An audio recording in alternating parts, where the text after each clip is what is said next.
The images have become all too familiar. Massive airstrikes against the ancient port city of Tyre. This entire city, from which the Phoenicians once sailed to found the Carthaginian Empire, is a UNESCO World Heritage Site.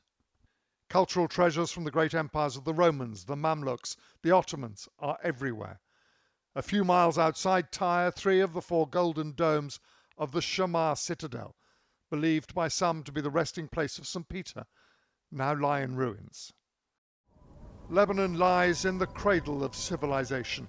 Here in the city of Baalbek, the magnificent Roman temples of Bacchus and Jupiter.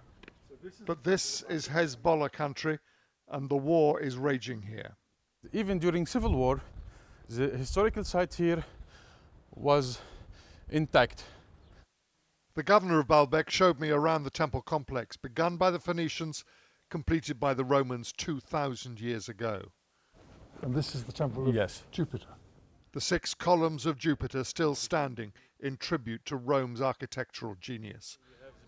Twice in the last 2 years, airstrikes have come within a few hundred meters of this jewel. To launch an airstrike near here would be like launching a strike near the Acropolis in Athens, or near the Colosseum in Rome. I mean, these buildings are just as important, aren't they? Exactly, they are. They are. So what did you think when you heard that had happened? Well, I was very worried. The last 2 years of war, it was actually the first time in modern history that this temple was really in danger. This heritage doesn't belong only for us, it belongs for humanity.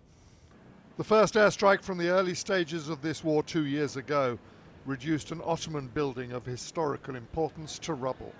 The Roman ruins narrowly escaped. Whatever the target of the Israeli strike on the car park here below me, you can see just how close it was to some of the most important and fragile Roman ruins still in existence. We're talking no more than 100 meters, with the temples of Bacchus and of Jupiter just a few hundred meters further. This time they avoided direct damage, but damage from smoke or from vibration, they are still assessing that. Lebanon's culture minister told me the difference between the way the Germans and the Allies protected Italy's culture during World War II is stark. The Germans, as well as the Allies, thought clearly in the depths of their heart that Italian artifacts, Italian buildings, Italian heritage is part of their own heritage. And you don't think that applies And I don't think the Israeli army had the same feeling. The medieval Beaufort castle, built by the Crusaders in the 12th century, is just the latest victim, captured this week by Israeli forces and since hit by high explosives. Amid the tragic human losses, the world may also be losing some of its most precious cultural history. James Mates, ITV News, Lebanon.